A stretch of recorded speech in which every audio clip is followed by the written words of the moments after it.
2, 1. Hello, I'm Tom McCabe, President of the Society for American Soccer History. Welcome to our first SASH session of 2022.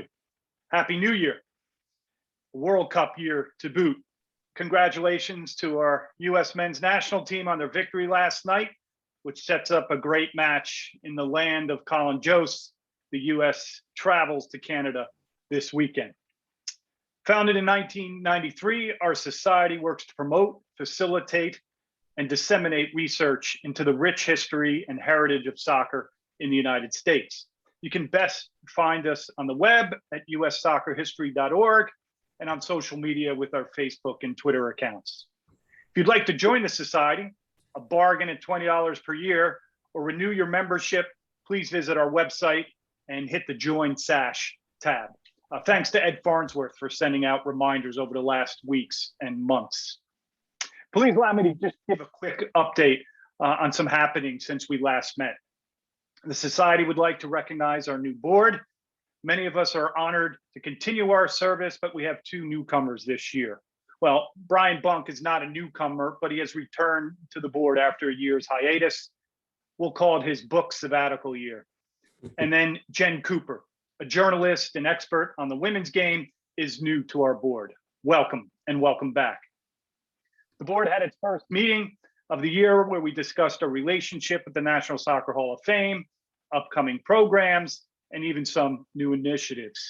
Stay tuned for more information on our website and with our quarterly newsletter. I mentioned in that newsletter that just hit your inboxes that 2021 was a banner year. We had not one, but two important books published on American soccer history. Our last SASH session was on Brian Bunk's From Football to Soccer, and together we'll join Chris Bolsmann and George Kioussis for their offering, Soccer Frontiers, the Global Game in the United States, 1863 to 1913. I'm proud to report that SASH members authored nearly every chapter in this seminal collection. Many thanks to Chris and George for pushing it to completion.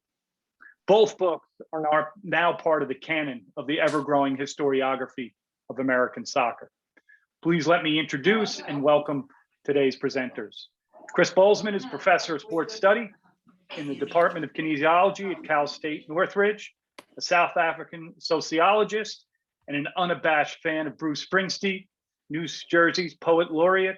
Chris has taught all over the world. He has authored and edited several books. George Kioussis also teaches at Cal State Northridge. He received his PhD in history from University of Texas, where he wrote his dissertation on American sporting exceptionalism through the lens of US soccer. His writing has been featured in the Journal of Sport History and Soccer and Society. This collaboration with Chris is his first, but not last, book. Welcome to Chris and George. So the format today is going to be a little bit looser than normal, but we want to start out with 10 to 15 minutes where Chris and George will discuss their project. Please tell us about it. How did it get started? What was the inspiration? Give us an overview, whatever you want to tell us about this great new collection. I will hold it up there. Okay, well, thanks very much, Tom. You've stolen my thunder by mentioning Springsteen. I was going to start off by saying I'm obviously a foreigner. I'm South African. I grew up in apartheid South Africa, and there were two important influences in my life. One was obviously Springsteen, and I was going to suggest that as soccer historians, you may have heard of him. But the other influence was, of course, South African soccer and Arcadia Shepherds in particular, the club that I played at as a junior. And Arcadia Shepherds was a club that was known for a number of fabulous South African footballers, and the Wegerle brothers in particular, the four Wegerle brothers that I'm sure everybody is familiar with, and in particular, Roy Wegerle, who of course played for the United States in the 94 and 98 World Cup. So when I was a junior playing at Arcadia Shepherds, the Wegley brothers loomed large over the club. 3 of the 4 brothers actually played in the North American Soccer League. And of course, Roy went and played on in Major League Soccer too.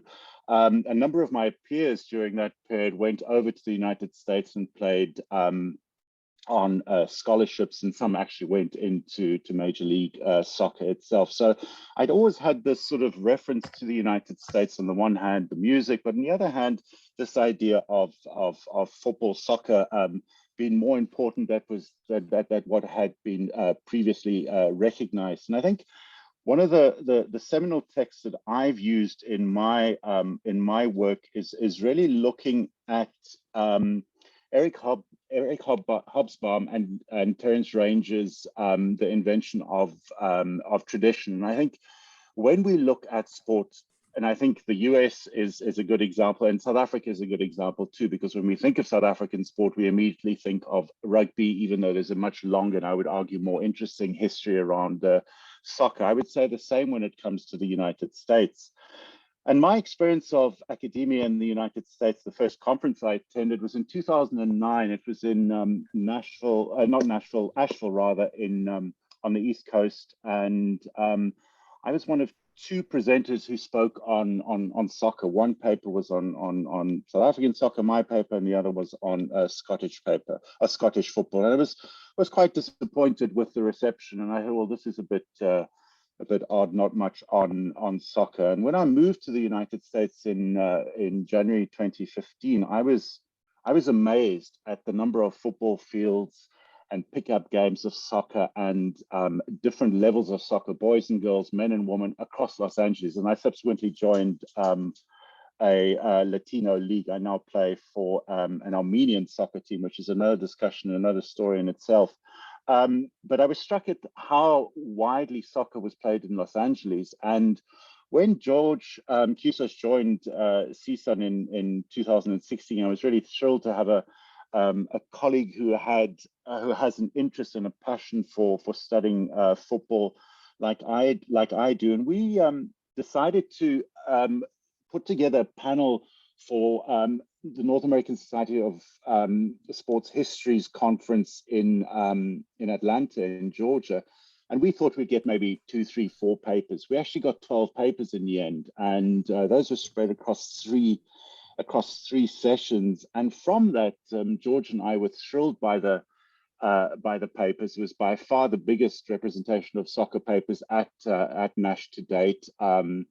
Far outnumbered the mainstay of NASH, which is usually baseball and American football. And as a result, we decided to put together a proposal and approach university presses in the United States. And to be honest, it was somewhat disappointing, because the first, I think, 2 or 3 presses we approached didn't really even show the slightest of interest. They really sort of turned their noses up and basically said, no market, not interested, go away. And that was disappointing, but we persevered, and we were really pleased to be in touch with Brian Ingracia, who is a series editor at the University of Tennessee Press, and he showed a genuine interest in the project and was super supportive. So we went ahead with that, and as they say, the rest is history. But I just like to sort of place it all in sort of more broader scholarly theoretical context. And when we think of the world histories of football, and I think the 2 texts that come to mind, the first one, of course, is David Goldblatt's The Ball is Round, and Bill Murray's Global History of Soccer. Both texts actually do report on US soccer history, but are quite dismissive of US soccer history, and sort of dated from, if you like, the emergence of the North American Soccer League, and I think don't give enough credit to that earlier history of US soccer that hopefully this collection addresses and speaks to. And of course, if we think of the texts in US soccer history, of course, Markowitz and Hellerman's Offside comes to mind. And I did a Google scholar search earlier on today, and they have hundreds of references. And it's I wouldn't say it's a shame. It is, the text is what it is, but it's a text which is, I think, very limited. And on that basis, I think it's important that we engage with it and show its limitations and build on some of the discussions and some of the themes that emerged from the Markowitz and Hellerman text. And I think if we use colleagues such as Colin Jose, Roger Allaway, and of course Dave Wangerin's work, I would argue far superior and very, very important in the canon. Through the initial research that George and I did, we were able to track down theses, scholarly pieces of work written as early as, and I stand to be corrected, 1908. So that suggested the study of US soccer in whatever form, whether it was sports history, whether it was physical education, has been undertaken for over 100 years. And I was very surprised that nobody had really tried to sort of address this or to engage with this in any meaningful way. And I think when we look at the US Soccer Federation and the 2013 centenary celebrations, they make a big thing out of the 100-year anniversary of the association. But I think there's such a more important period, that 50 years from the codification of football as we know it in 1863 to 1913. And I think that's what we've tried to do in this collection, and reached out to authors across academia, but of course also to a number of popular historians, a number of journalists, and the end result, I think, stands for itself. It's a broad range of chapters from all over the country, and not the usual hotbeds of Boston, New York, New Jersey, etc., but new frontiers. And that's why I think the title of the text is so apt. These are soccer frontiers, and I'd like to think that we're starting to open up some of these frontiers in a meaningful way. And I'll stop there, and I'll let George jump in. And I apologize, George, for speaking too long. No, I mean, you put it beautifully and much better than I could. And to your last point, I think one of our goals for the project was to kind of think broadly about what types of cities and regions would make sense for the collection. And we wanted to make sure that we honored some of the really key soccer hotbeds that you all know and are familiar with, but also to uncover new locations that people didn't really know much about. And so Patrick's chapter about soccer in the South and Zach's chapter about soccer in Portland were so important. And I know even just kind of looking into Los Angeles soccer history, I really hadn't seen much on Los Angeles soccer history. I think when most people think about soccer on the West Coast at the turn of the 20th century, they think about San Francisco and the Bay Area. And so in some ways, I was kind of attacking something new in that project. So we were really pleased by the balance that we were able to strike collectively between some of the very well-known and prominent and important soccer hotbeds and maybe some lesser-known areas that have their own really interesting stories to tell. And being able to assemble them all into a unified collection really allows for comparative analysis and for us to think about how the local connects to the national and things like that. Before we open it up, I think it's important because we have a mix of people on the call. Yeah, trained historians, public historians, enthusiasts. Could you kind of encapsulate, the Markowitz, Hellerman, sports exceptionalism argument, and then how this collection of chapters looks to pull that apart, undermine it. So at the outset, we can understand, what one of the aims of this collection is. Okay, George, you want to have a go? Yeah, sure. I mean, it's kind of the idea that what they term at the level of sport culture. So not necessarily in terms of participation, but in terms of overall cultural entrenchment. The sport of soccer doesn't quite gain the traction it does in the United States that it does in countries elsewhere. I think it's a really interesting concept, and obviously it's been very influential in terms of how people have thought about the game. I think personally, my issue with it is when you kind of start with exceptionalism, you're more inclined to see only the exceptions, and that's a problem, right? Because there are stories that suggest that maybe the American soccer experience isn't as exceptional as as is often believed.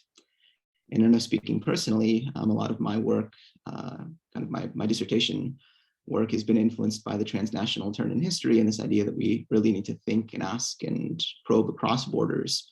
If you kind of start thinking about exceptionalism in a transnational context, a lot of those points of difference start to break down. So even something like, more recently, the Nassau in the 1970s playing around with the offside rule. That wasn't the only league that was doing this. And there was a global discussion really about ways to make the game more open and attractive. And many of the US soccer officials saw what they were doing as being something in service to the global soccer world. So we really need to kind of put the American soccer story into a conversation with the global soccer story. And we start to see some of those connections even in some of the chapters at the turn of the 20th century, in particular with who's playing. I think George is absolutely right there. And again, being South African, being a foreigner, growing up in South Africa, there was always this notion of a South African exceptionalism too. So I'm very wary of using this idea of we're exceptional, we're different. And that's where comparative and I think global history is so crucial. And just to add to George's point about the offsides rule was being played with being experimented with in South Africa in the early 1960s, substitutions as well. So it wasn't as if it was something new. It had been done in other parts of the world. I think also importantly, the Markowitz Hellerman text, while it does use references, it doesn't actually draw from any primary sources. And as sports historians, primary sources are our bread and butter. And I think this sort of invention of the tradition, or this perpetuation of this myth, I think, that exists in US sports history, that soccer doesn't have this history, is because the original sources that are being drawn from are not using primary sources in themselves. And then soccer sort of starts, North American Soccer League, Pele comes to the United States, and that's when soccer is when soccer allegedly kicks off and starts. And as we know, that's absolutely not the case. I'll add one thing there, and I'm sure others would pile on in this. I remember a US-based football scholars program, and Peter Alegi, the host, said, I think we buried the mark of the teleman thesis, this soccer exceptionalism crowded out by other sports theory today. And that was a handful of years ago. So if that was a funeral, then maybe today and this book is a memorial service. So, or just another shovel of dirt on top, or another nail in the coffin. So I remember reading that book, and I know others have as well. And that was one of the things that drove us to do what we do, to get into those primary sources, to tell these forgotten stories. So in that way, it's an important book, but we use it as scholars of American soccer history, to prove them wrong, if you will. So thanks for clarifying that. I'm not sure if everybody on the call would understand that this is a real important, back and forth between scholars. So I'd like it to open it up to anyone else for a comment, for observation, for a question, and let's get some free form, if that's all right with Chris and George. And I'll try to do my best to moderate. You can use the holding your hand up if you'd like.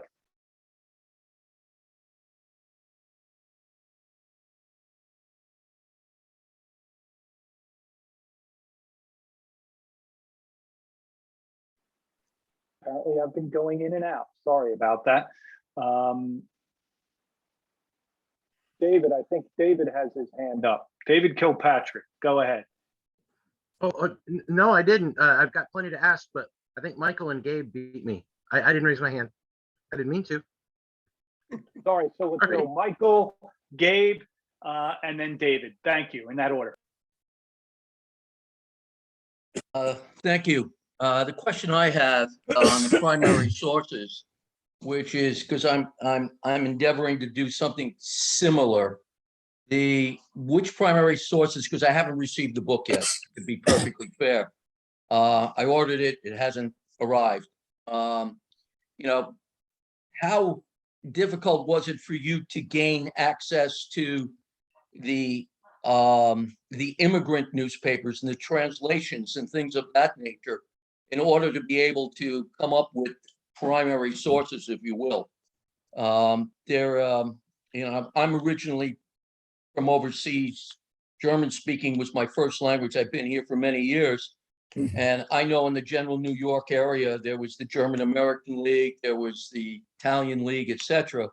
And if you had access to the right newspapers, that's great. But you're going back to way back when. So if you can elaborate a little bit on that, would be helpful. Sure.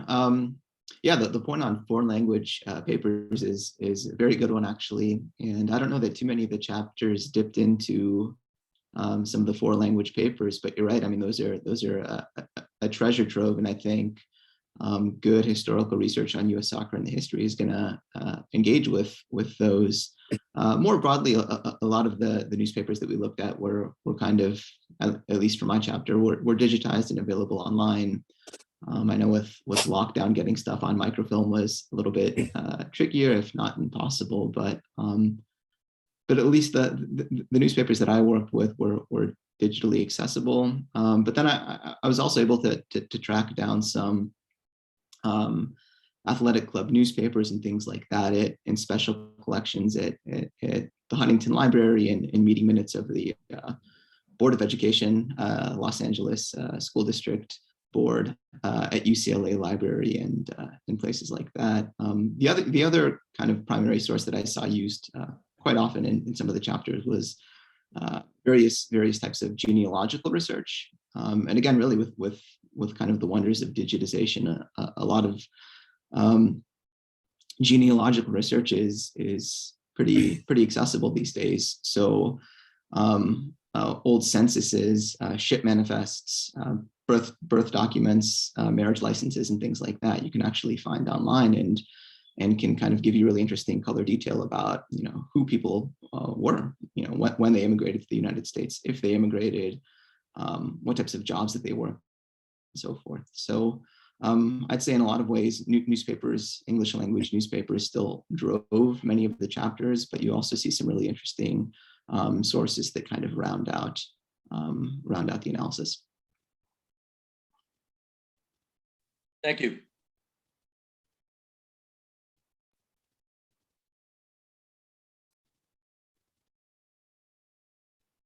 you like me to go ahead now?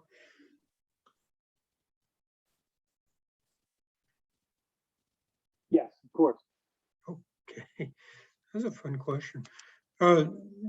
George and Chris, this idea of addition of frontiers.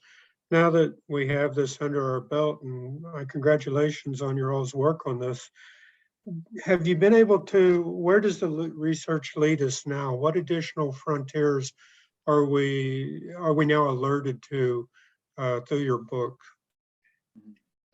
I think that's a great question, Gabe. I mean, I would say that the first thing we have to deal with in a more meaningful and systematic way, of course, is the woman's game.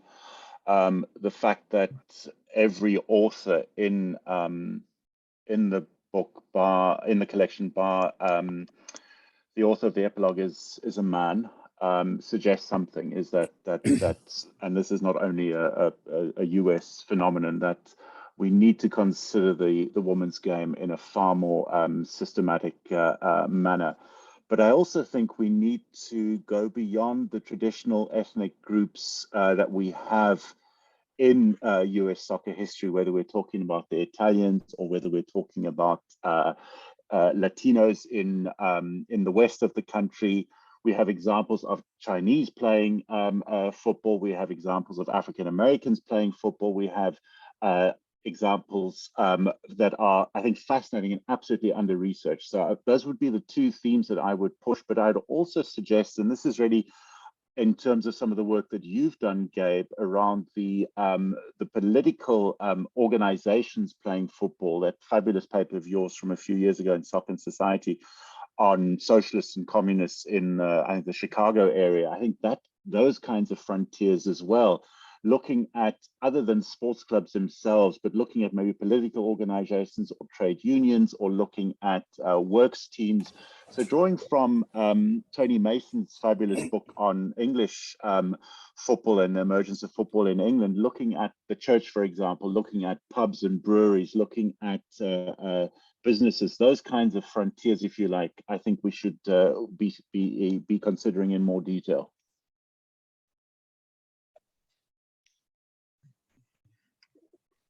Thanks. Nice. I guess I'm third up in the queue then. I guess I first just want to follow up on the question that Michael had it. To me, the framing of the book, right, you know, kind of U.S. soccer's prehistory is kind of what I kept thinking about it for a few years, you know, up until the formation of the United States Football Association in 1913.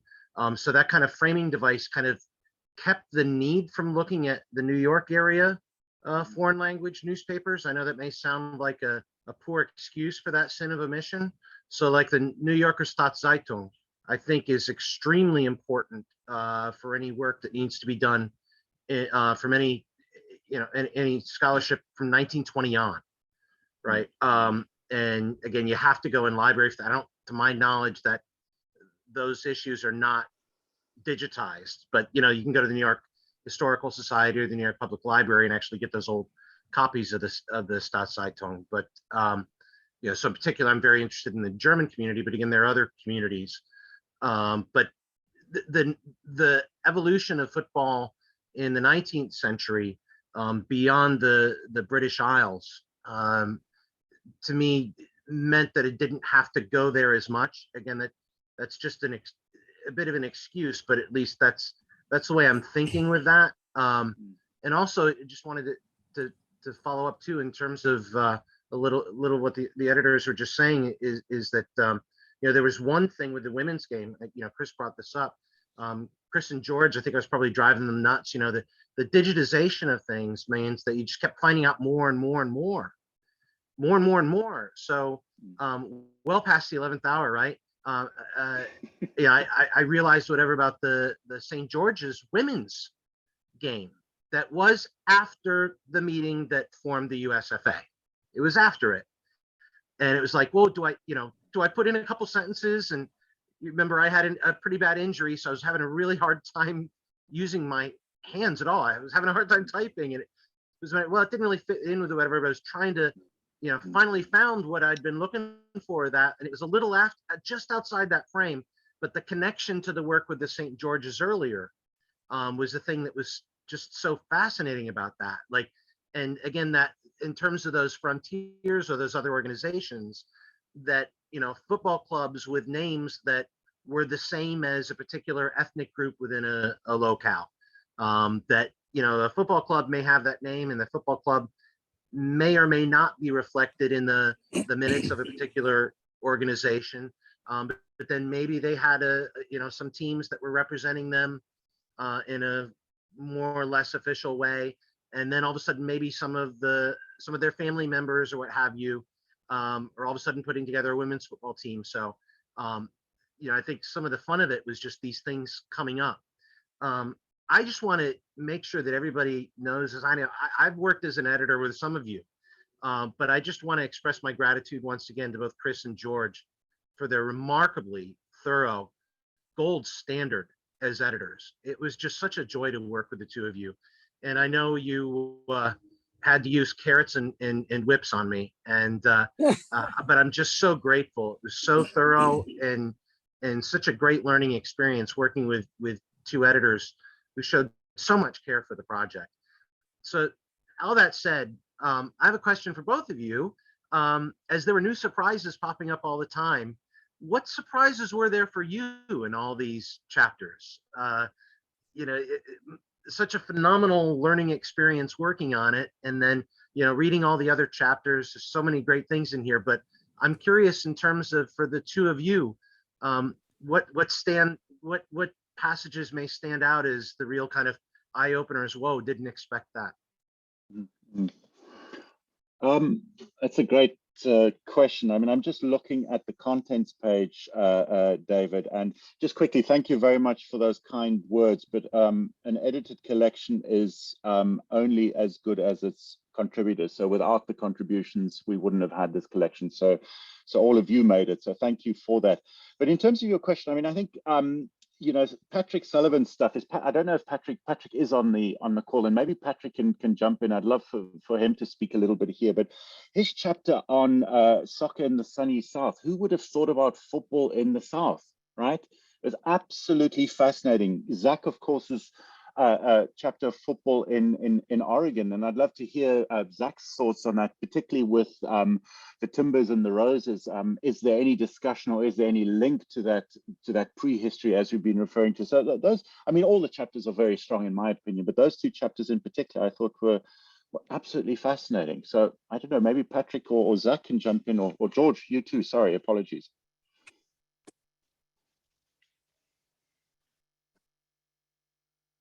Go ahead, Zach. Yeah, so for me, doing the Oregon chapter was, I mean, it was eye-opening for me, having lived in Oregon, having rooted for the Timbers. I used to live 2 blocks above what was then PGE Park.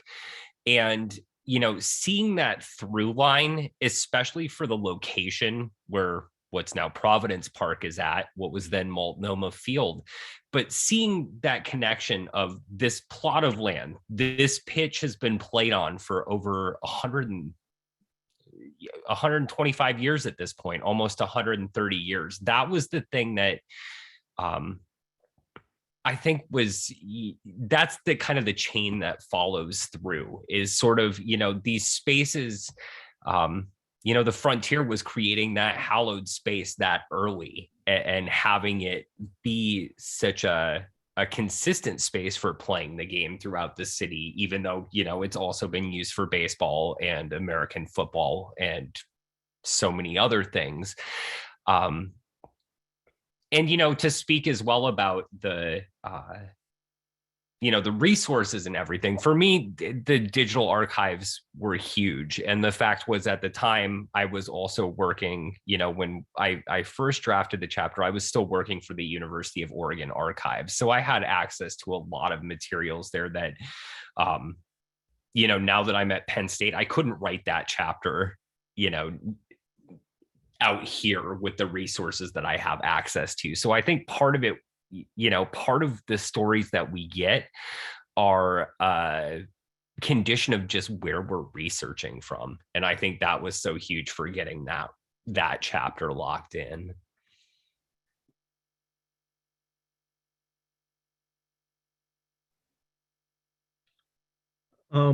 Yeah, so as far as my research goes with the soccer, or organized soccer in the Southeast in the late 19th and early 20th centuries, I guess like Zach, the South, I mean, as I mentioned in my chapter, I mean, the immigrant population was minuscule in the South. Although many of the early organizers were, white British men, mostly Scottish and Welsh, English. It was just such a small part of the local population. And when I started to dig into some of the digitized records, and the big thing that I as everybody knows, doing the research, you're oftentimes limited by the newspaper accounts to just last names. I knew that one of the teams in the metro area was composed of stonecutters out of Lithonia, which is just east of downtown Atlanta. It was a major granite producing area, but I really had not much more information beyond that, especially in local histories. There was just been maybe a few sentences about the granite quarry industry in DeKalb County.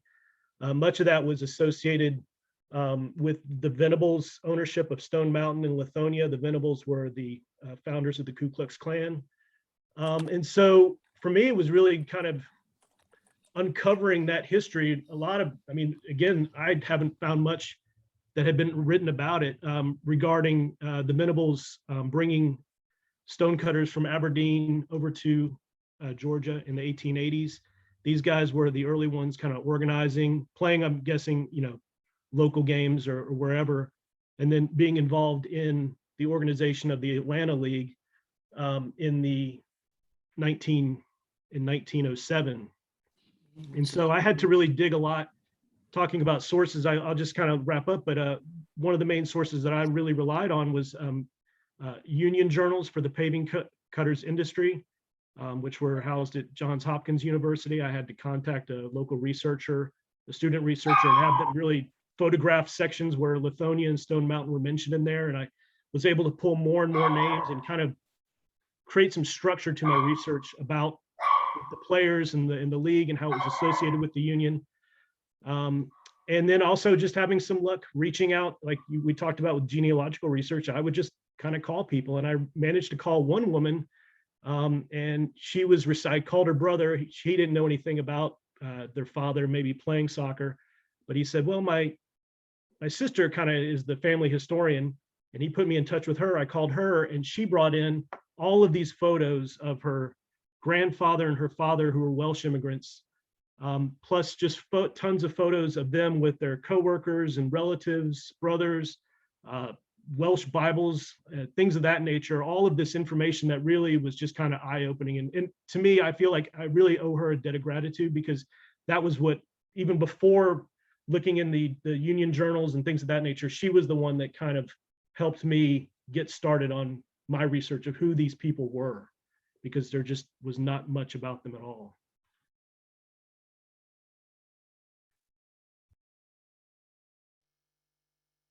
I'm glad you mentioned the kind of challenge with just starting with the last name and maybe a first initial too, because it's something that I ran into, and just being able to, you know, oftentimes the last names were not uncommon last names, and you want to make sure that you're talking about the person that you've identified is the same person in different sources, and being able to kind of confirm those details is very, very challenging. And just thinking about Brian's chapter, I mean, he addresses it in his chapter. I think you know, he's dealing with women whose, you know, social circumstances made it even more difficult to kind of identify who they were, because oftentimes they played using not their real names.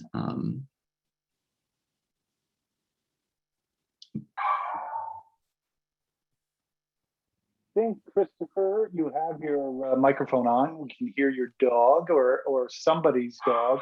So if you could mute that, that'd be great.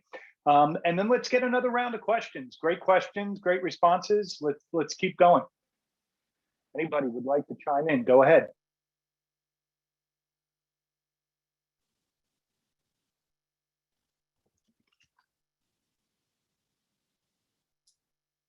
Could I ask? Sorry, I was just going to say I found this very interesting because I've been working on something similar concerning Newfoundland in the same period. Basically, I've reached 1898 now, and some of the stories I've heard are very similar. For instance, the stone cutters. You know, one of the first teams in St. John's here was called Cathedral Workers. And the reason was that these were Scottish who had come to work here on the Anglican Cathedral. So I'm really looking forward to reading. I've ordered the books, I haven't got them yet. So I wish I had, so I would have more, but more to contribute. But what I've heard so far is that the story, or the key variables in each of the story in the different locations, you know, are not very different in those very early days. I think, Osvaldo, you're absolutely right. I mean, we make that quite clear in the introduction that immigration really drives the game. And I think you're absolutely right. But This idea, which I think goes back to this, the Markowitz exceptionalism idea, and some of the earlier authors on US soccer history referring to it only as an immigrant's game. We also have the sons and daughters of these immigrants who are taking up soccer, and they themselves start to play the game, and these become Americans. So these are Americans in the 19th century who are playing the game and are spreading the game. But I think immigration is absolutely crucial. But I was going to ask if Brian could possibly jump in, because Brian's chapter is the only chapter that deals with the women's game, and maybe he could speak to that a bit, because I think it's a fascinating story, and I wonder if there are not similar stories around the women's game that can be uncovered in other cities across the US. Sorry, Brian, to put you on the spot there, but I like your chapter. Hi, thanks, and congratulations to Chris and George for the book. And I echo David's praise of their detailed editing and just the care and all the work they put in to complete it. Yeah, my chapter was on the first documented women's soccer game in the United States, or soccer game played by women in San Francisco in 1893. And the chapter was pretty much focused on that. It is in many ways a kind of a unique event as far as I could find in other research. And there doesn't, there's a big gap then before we see more women's games taking place. So yeah, I think there are tantalizing hints in my book. I kind of expand on it a little bit, expand on the chapter as it appeared in this collection. So there are some tantalizing hints of women forming games, or women's teams emerging out of broader athletic clubs in various areas, but it's really pretty sporadic and incomplete. And, part of it may in fact be that it just didn't merit the attention in the newspapers, that, the men's game might get a small amount of attention and the women's game might get a little bit of attention, but more from a kind of, isn't this funny, isn't this unusual, isn't this strange kind of a way, rather than any sort of sustained coverage. So, I do think that women wanted to play and probably did play, but as the discussion has sort of gone, it's really a question of finding the source material. And unfortunately, a lot of the source material is not available, or, as I said, was either deliberately or maybe not deliberately not necessarily covering women's attempts to play the game. I think another factor is that it does also start to emerge particularly at the women's colleges in the late 19th century, but it pretty much was an on-campus thing. So different classes might play each other, or there might be a faculty team playing a student team or something like that. So again, it's pretty much confined to the campuses of these, mostly about 7 to 10 women's colleges in the Northeast in the late 19th century. So again, it's not going to generate a lot of coverage probably outside of that environment. I know Gene Williams has done some research, in the archives around where I live in Western Massachusetts. So yeah, I guess that's sort of what I would have to say about it. Can I add one thing there? Am I coming in and out? If I won't add it if I'm choppy. Can you verify that? Can you understand me? Okay. So one of the things I've discovered, and I was inspired by Brian, sometimes you get these reminiscences, I can't even say it, remembrances, looking back on sport in a city or sport in a locale. So this is one of them, and it's from 1950.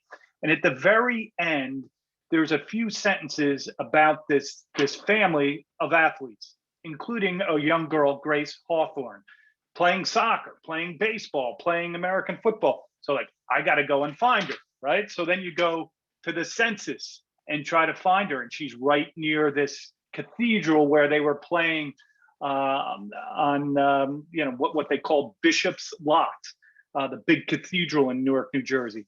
Then she's got a passport application. And then I find out that she worked for the YMCA and that she went to Europe during the war, is one of these games officials that Brian has written about before. And then the real find for me was there was a picture, and I don't know if you can see that, but she looks like Migrant Mother to me, like almost that same pose by Dorothea Lange. So these stories are out there, but they're really hard to find. You almost stumble upon them. And then, as Brian said, use the genealogy, use the city directories, and try to put some of the pieces together for the puzzle.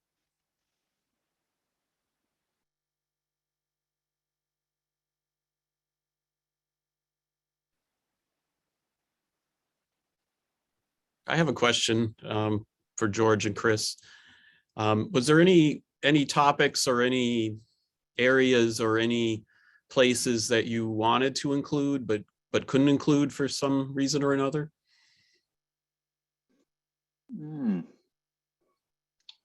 I'm not sure. George, do you recall? Yeah, I'm trying to think back to like the early days when the project was first coming together.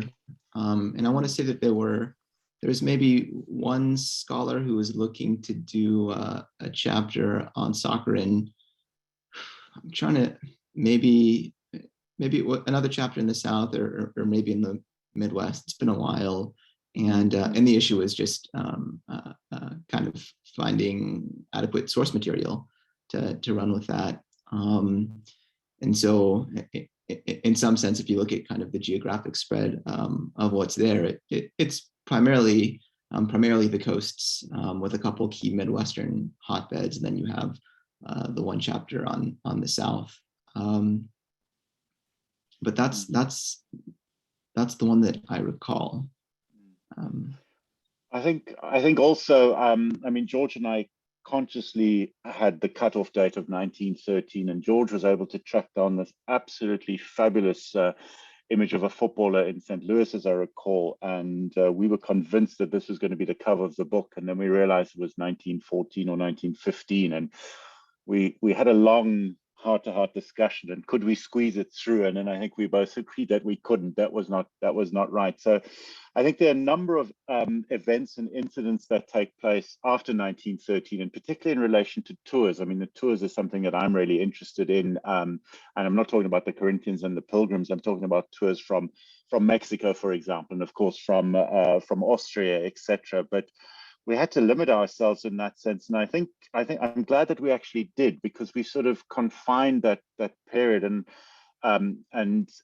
stipulated, I think, a very important period. And I've just in the chat referred to Tony Mason's book, which I was just looking on my shelf over here, Association Football in English Society, and I hadn't sort of thought of that, but he also starts with 1863 and ends in 1915. So I think this is an important bit of global football history that we need to consider, because I think we're very often it's tempting to start with 1930, the first World Cup, and the organization of the game and access to sources. But in many ways, this is, I think, even more interesting and obviously more challenging, but I would say potentially even more rewarding than starting a little later.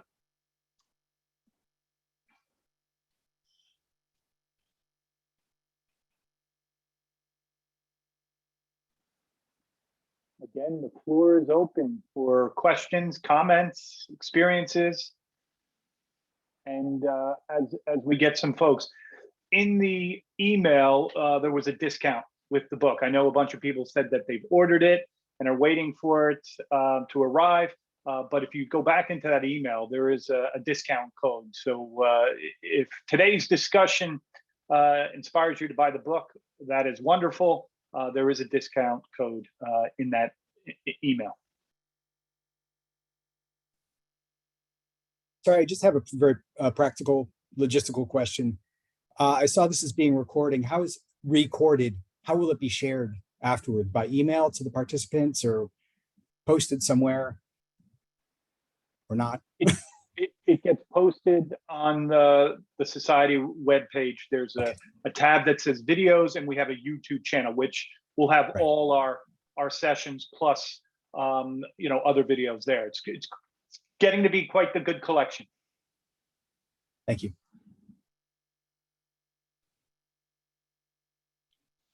Yes, and I had a question, if that was okay. For sure, please. Yeah, the question I have is, this is very interesting, and actually both Chris and George's book, as well as Brian's book too.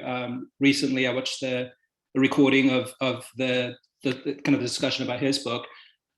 Being new to this and being new to the society, I was wondering if there's any funding from the US Soccer Federation in terms of whether it's putting together a documentary, because this is very, very valuable information, both, I mean, from the two authors today, Brian, and I'm sure many others, but whether there's any opportunity to turn this into almost like a documentary about the history of soccer in the United States, because most people, you ask the average fan, and I think, as you guys probably know, a lot of them think that NASL was the beginning of the history of professional soccer in this country.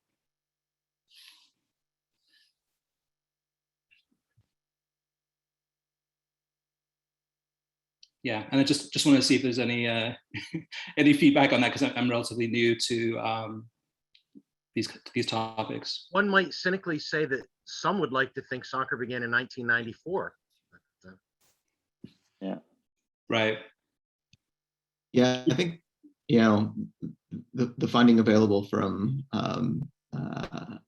soccer organizations is pretty limited. And I know for me personally, one of the challenges certainly within the kind of the normal academic channels is that in some ways sport is still kind of looked upon in some quarters as being not worthy of scholarly attention. And so it is a bit of an uphill battle, both within the academic community and kind of the organizations that exist to help fund good historical work. And then also within sport organizations, I'm not sure that there's that much interest or inclination if supporting this type of research. I think it's useful to them, but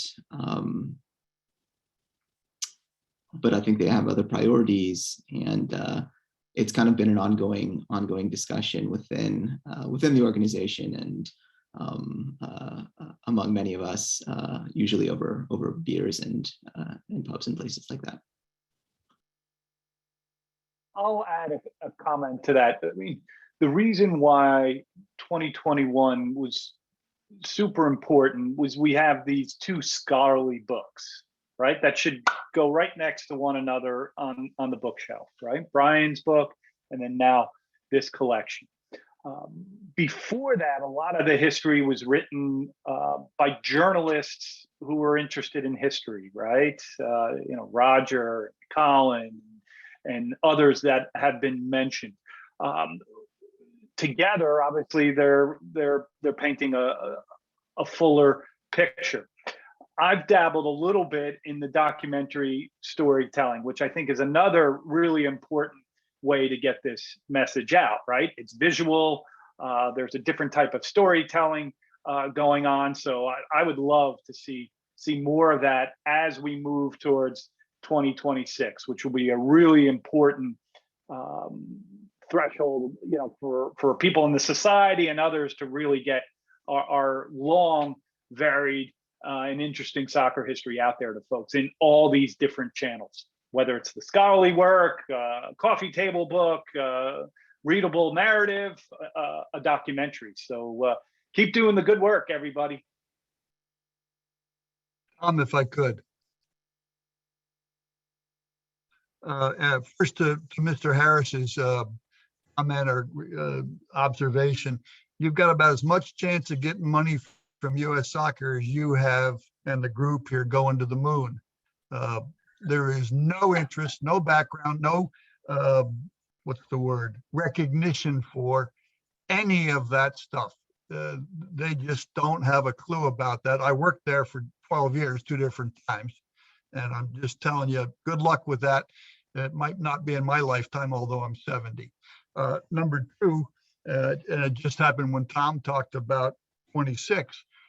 this country will have if it does 27, will have the best ball soccer trifecta in the history of the sport. If you think of 26, 27, if they do apply, and I think they would get it, the 27 Women's World Cup, and then the Olympic tournament in 28, which the first time in history could almost be done in 2 counties in California, Los Angeles County and Orange County. I don't have any idea how they're going to do that tournament, but they could almost hold that. Depends on whether they want to grow the game as it happened in 84 and 96 with the other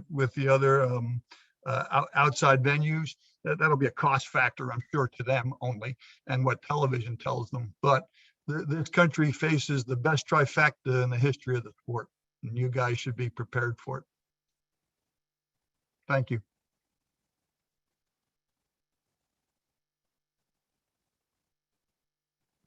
It might be worth mentioning that FIFA does, I think, still offer some scholarships related to historical study of the sport. I'm not sure if that program is still functioning or not. I don't know if anyone here has gotten funding through that. I know another person, Stephen Apostoloff, I think had a fellowship through FIFA many years ago. So, I mean, there is that as a potential option. I think it's still available. Yeah, I saw Kevin giving his thumbs up, and he'd be the one to speak to in that regard. They are, however, ageist, I'm afraid. I was very keen to apply, and I was told you have to be younger than 40. So there goes my chances. Correct. No, that's a new development to the scholarship. It's now been switched. It used to be a far more open scholarship funding opportunity to pretty much anyone working on any field related to football. So it was history, sociology, economics, medicine, etc. And now the idea is to really make it a scholarship for younger scholars or younger researchers, people who alternatively would not necessarily have a lot of other opportunities to get funding. Whereas the view was that anyone who is above a certain age level probably is in a more stable position potentially, and therefore would have other funding opportunities to do that. So if I may, since I have the floor, can I go ahead and throw a question to both Chris and George? I'm curious, kind of, if you take a step back from the process of the book now, what are the key lessons that you learned from the entire process? What takeaways do you take from the entire process, but then also from a content substance point of view? What are the big kind of synthesis themes where you say, this is really what we learned from the book, and turning that going forward as to where do you see, what are the next projects that you think would come out as a natural evolution of this collection? Where do you think the next step would go?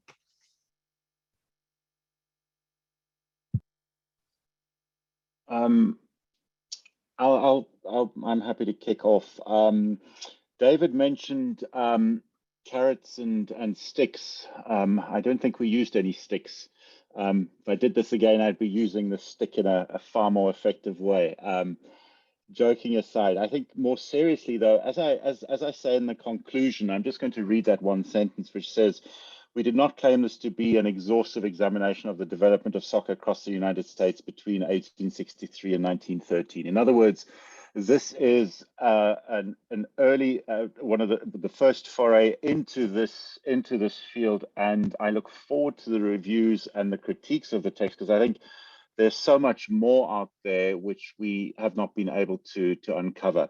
I think what it does say, the broader theme, speaking to the broader theme, is this, and I make this point in the final paragraph, is that what is really exceptional about US soccer history is that it dates well before many of the traditional and current superpowers had even kicked the ball. So in other words, US soccer history is old. It's been around for 150 plus years, and I think it should get the relevant credit for that. I think what we do need is more studies to solidify this, and I'd like to think that by the time we come to 2026, there will be more than just these two scholarly texts on bookshelves, and that would be we would have additions to the field. So this idea of US soccer history being important, I think, needs to be placed in context, and in global historical terms, I think is absolutely central. The US is central to global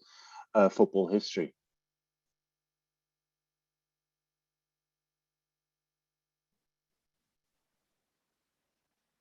Yeah, to the question on next steps, I know just speaking with respect to my own chapter, and kind of circling back to a point that David made earlier about, you find so much, you find so many interesting threads in the research process, and the inclination is to chase them all because they're really, really interesting. So I was thinking about what he said, and I was thinking about what Barbara Tuchman said in one of her books about doing research and knowing when to stop, and then using things that you found to kind of spawn new projects. And so there are kind of some things that I found on the chapter on Los Angeles in particular that I think would be interesting for a new project, but I'm still kind of batting around those ideas in my mind and thinking about whether it'd be worth pursuing.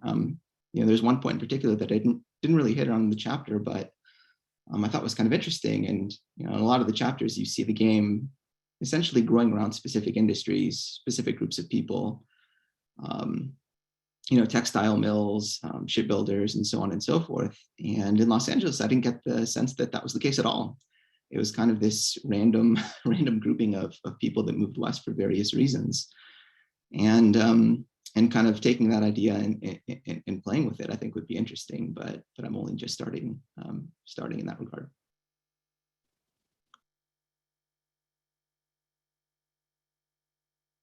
That's fascinating you mentioned that, George, because in Oregon, it seemed like a lot of the same thing. One of the key figures, George Cameron, was an attorney in the city. It wasn't like you had,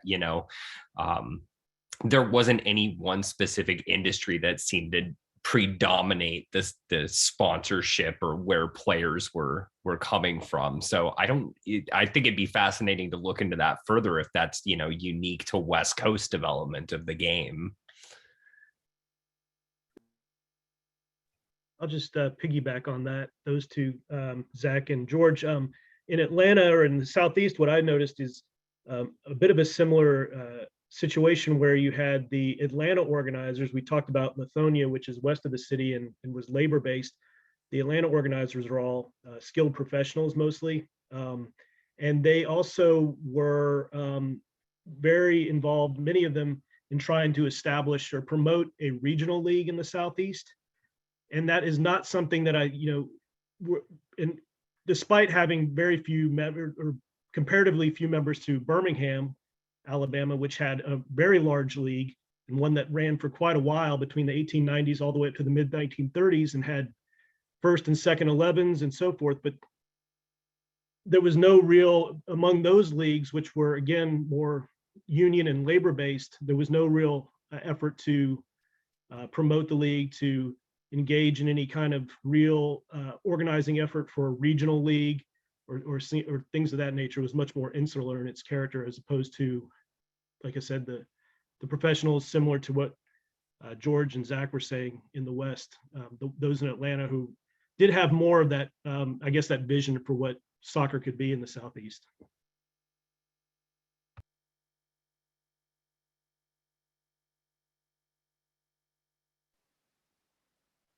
We have any other folks out there with questions or comments?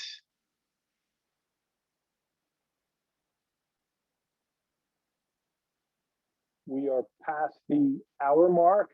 I would just, if there's no other questions or comments out there, I'd love to see if we can get kind of a wrap-up statement, a concluding statement from Chris and George, if they're going to be clever, they're going to say that they already just did that, because Chris was talking about the conclusion, and I'll go with my concluding comment to the introduction, where it was talked about U.S. soccer history being, meagerly understood, and then how this collection has unearthed part of that history.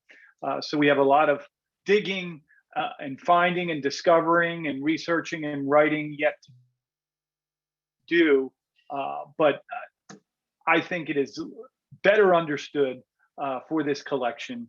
As I said at the outset, so proud that many of the society members made valuable contributions. There are others out there who could have, so we'll have to wait for a volume 2. But the last thing I'll say is thanks again to Chris and George for persisting with this project, and I'll hand it to you for the last word.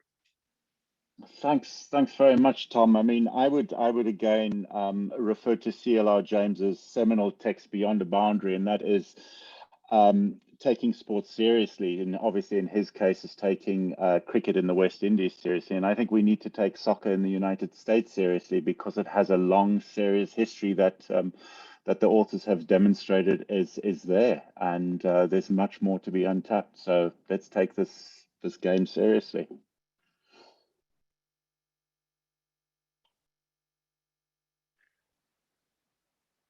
George, come on, final word. Oh, but that was such a good, punchy conclusion. Now I'm just gonna ruin it. We edit this part out and end with Chris's rhetorical flourish there. We shall. Thank you to everybody. Happy New Year. We'll let you know about our next program. Thanks for all your support and your participation. Have a great weekend.